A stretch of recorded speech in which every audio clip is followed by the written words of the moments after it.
Well, good afternoon, my neighbors and friends, and welcome once more to our Tuesday confabs. What a pleasure to welcome you here at Al Monticello on Al Mountain on such a beautiful Tuesday afternoon. Here with the sunshine and the light winds. The subject that we will talk about today is most dear to my heart, and as I have said frequently, it remains the most severe contest in which I have ever been engaged. I'm happy to welcome amongst us today our moderator, Mr. Brandon Dillard. And so, without any further commentary from me before the asking of the questions, I simply would like to ask, may I take a chair? Well, thank you. My pleasure. And Mr. Dillard, if you will, the first question from our friends here today. One of your accomplishments for which you're known is as author of the Statute of Virginia for Religious Freedom. But this statute is less well known than other things you've done. How did you come to this law? You are asking me that I am known for being the author of the Statute of Virginia for Religious Freedom, and yet you say that it has become least known of much of what I have written. How did I come to write it, you ask? Well, Mr. Dillard and my friends, I'm sorry to hear that it is not as well known as our Declaration of American Independence, because I will tell you, next to the inalienable right of a people to sever the ties with an old government and to form a new government is the inherent right of the freedom of the human mind. And that is what our Statute of Virginia for Religious Freedom is securing, the liberty of the human mind. Now, you ask me, how did I come to write it? Well, this was already in contest for many decades, if you will, before I took up the pen. And I took up the pen to write a semblance of the statute beginning in 1777. But before that, during the 1760s, I remember distinctly in the former colony of Virginia the number of dissenters who were rising up in opposition to being coerced by the Church of England to ally themselves with the ecclesiastical laws of the Church of England. You see, in the former colony of Virginia and the majority of our sister colonies, we were not only governed by the monarchy of Great Britain and her parliament, we were also governed by the Church of England. So no matter what your religious opinion, particularly if you were Baptist or Presbyterian or Methodist or Quaker or Catholic or Hebrew, no, you had to attend the Church of England at least 12 Sundays a year, on the average one Sunday a month, and you had to pay a tax for the support of the ministers of Church of England and of the church itself. If you wanted to marry, you had to purchase a marriage license from the Church of England. Now, this might all sound somewhat startling at present, but rest you assured, it was nonetheless startling when I was a young man. So that argument and that debate was first heard through those who were known as dissenters. Your next question, Mr. Dillard. So would you tell us a bit more about the dissenters? Who were they, and why did many of the religious groups in Virginia who were not members of the Church of England support your bill? Well, you're asking me if I may explain a little bit more about the dissenters. Who were they, and did they play the important part? Well, yes, I can tell you that as a result of the number of petitions that were received by the old Virginia House of Burgesses when the government was in Williamsburg, the Baptists were always at the forefront. And you recall that Roger Williams, of course, left Massachusetts in order to establish a colony on the premise of freedom for religion, that we know as Rhode Island. And so therefore, with the growing number of petitions, not only from the Baptists who were coming into Virginia, but the Quakers, let alone the Presbyterians, it was decided that a committee for religion be formed in the Virginia House of Burgesses. This was about the year 1769. I'm happy to say I was on that committee. And so was Patrick Henry. Yes, believe it or not. He was on the Committee for Religion. And do you know, Henry and I worked together to support the Baptists and their inherent right to hold their religious opinion as they should choose. So very early on, these petitions were wont to refer to the furor amongst the people that they'd be granted the right to worship. In fact, I remember one petition, this was put forth on behalf of the Baptists, asking if they might allow their enslaved to worship with them in the evening, and to invite their families to come worship with them as well. Oh, my heavens. I remember someone on the committee, he will go unnamed, but he spoke up immediately and said, now, if we allow the Baptists to worship whenever they choose, to invite anyone to worship with them, where will this end? Oh, you'll see the Presbyterians will follow, the Methodists will follow, the Swedenborgian, the Lutherans, the Quaker men. And what about the Hebrews, let alone the Catholics? Will they then want to vote? Oh, yes, citizens, I can tell you, I've not forgotten. The Hebrews and the Catholics were forbidden to vote in the former colony of Virginia. So you may understand, as startling as it is today, it was equally a concern when I was a young man. Your next question, Mr. Dillard.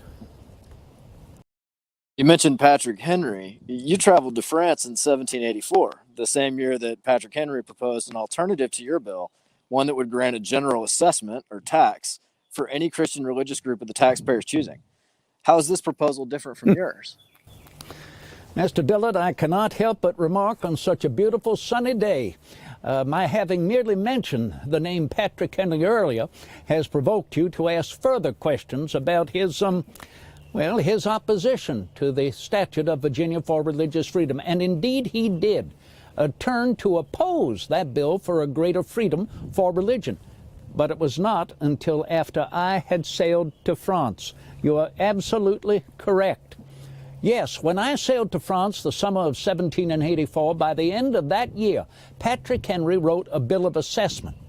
Now, this was to ask for a tax support to support teachers of the Christian religion here in the new Commonwealth of Virginia. So you can well understand that Henry's bill of assessment was no different than that to which we were accustomed before the war broke out, that we would still have to pay a tax to the support of one religion over others. Now, I'm happy and thankful that my good friend James Madison immediately rose to the occasion to oppose Henry's bill of assessment, and he wrote Memorial and Remonstrance, which squarely put Henry's bill in its place to thwart any effort to make laws for the human mind and to prefer one religion over all others in an attempt to allow everyone to worship freely. Thank you. Mr. Dillard, your next question. Well, you mentioned James Madison. Would you tell us a bit about your friendship? When did you meet? And why did you have similar views on religious tolerance? Oh, Mr. Dillard, you're asking me about my good friend Jemmy Madison. Oh, I beg pardon for the informality. Mr. James Madison. You asked me how long we have known one and the other, when we first met, and has he remained of great support? Well, I answer you first and foremost, as I have written often, he is the most luminous mind I've ever known, the mighty Madison. No one, in my opinion, knows more about ancient history, what has gone right throughout the history of mankind, what has gone wrong and man should never revisit again in making for a better government and for a greater liberty in his future. No, the mighty Madison was of great influence from the very beginning. And that beginning goes, well, back some generations, because you see, Jemmy Madison's father, James Madison, the elder, established a family plantation in Orange County. This was about at the same time that my father, Colonel Peter Jefferson, had established our family plantation here in Albemarle County. Now, though we are separated by one day's ride, by that I mean about 35 miles, I did not know of Mr. Madison until I returned to Williamsburg, Virginia in the autumn of 1776, returning from Philadelphia, where, as you know, I had spent the previous spring in drafting our Declaration and pursuing the secession of our new nation from Great Britain. Mr. Madison had already been voted into the new Virginia House of Delegates. And so it was during that autumn of 1776, in particular between October and early December that I witnessed the greatest, most intense argument and debate and heated petitioning that I think I've ever known since over how we're going to continue with providing for religion in Virginia.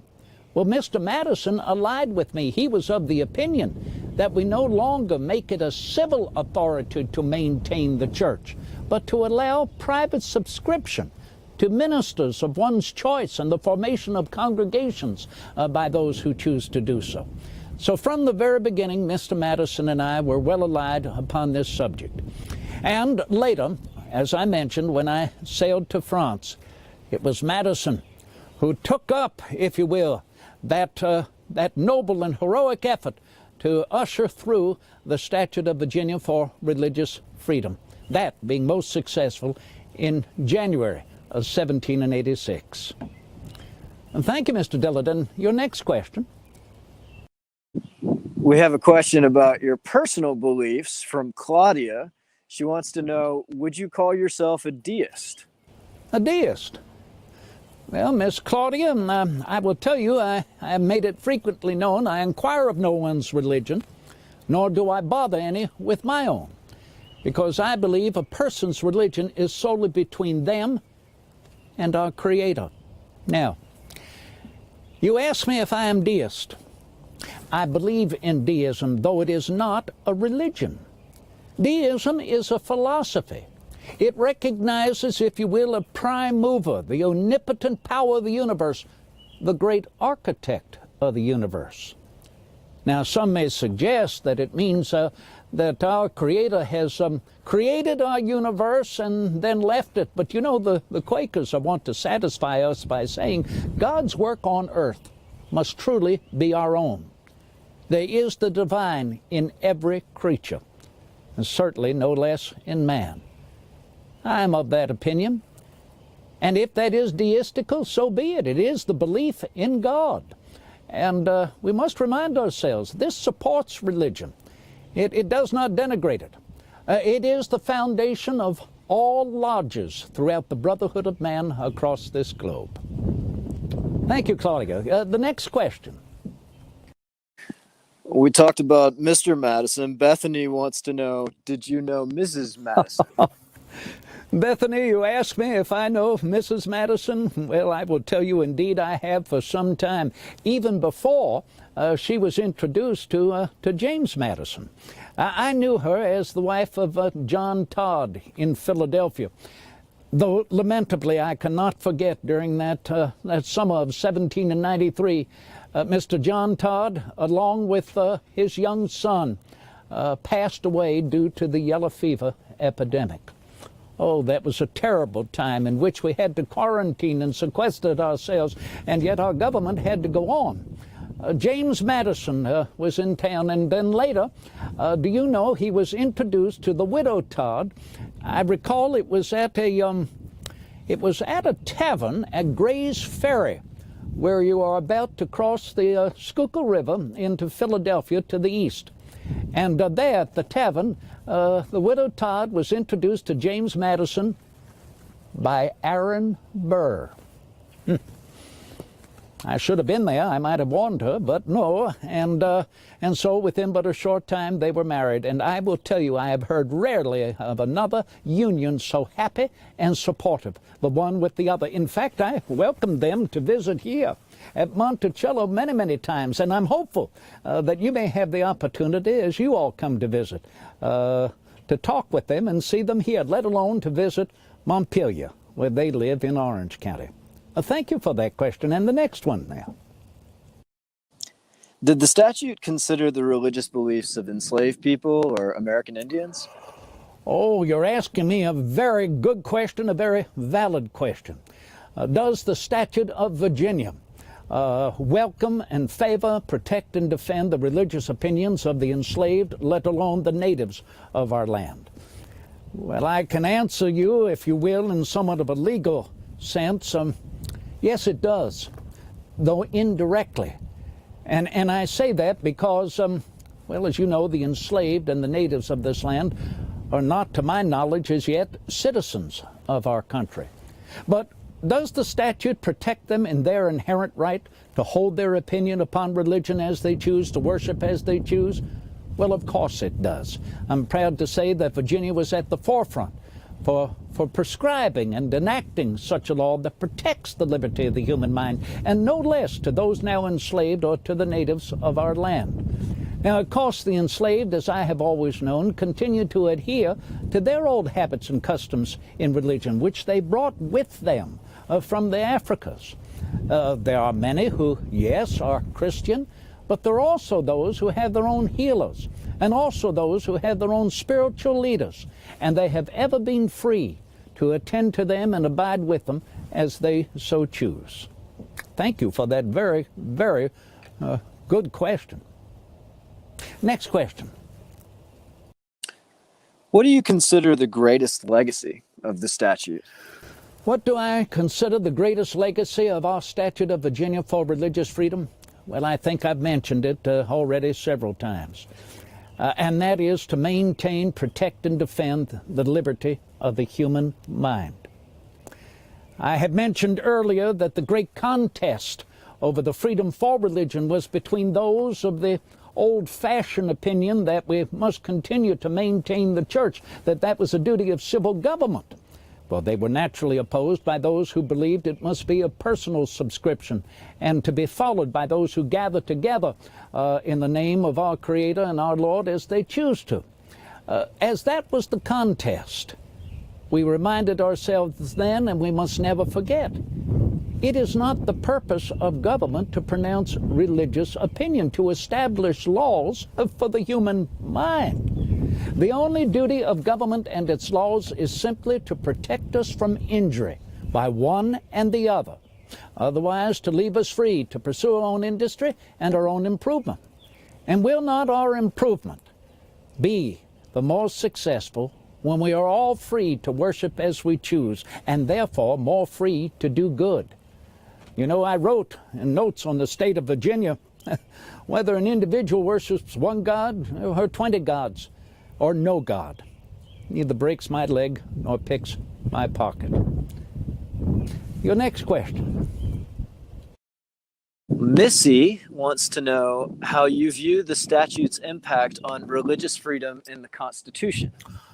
Oh, Missy, what a very, very good question. How does our Statute of Virginia influence, if you will, the First Amendment and other particular paragraphs or articles in our Constitution? Well, I'd like to think that it influences our Constitution greatly. I can tell you this, that as soon as the Kingdom of France and European kingdoms learned about the Statute of Virginia for religious freedom as it was printed and made its way to Europe in the spring of 1786, they were astounded that we had been able to achieve such a liberty for the human mind when they had been beholden, if you will, to the alliance of church and state for so many generations and centuries.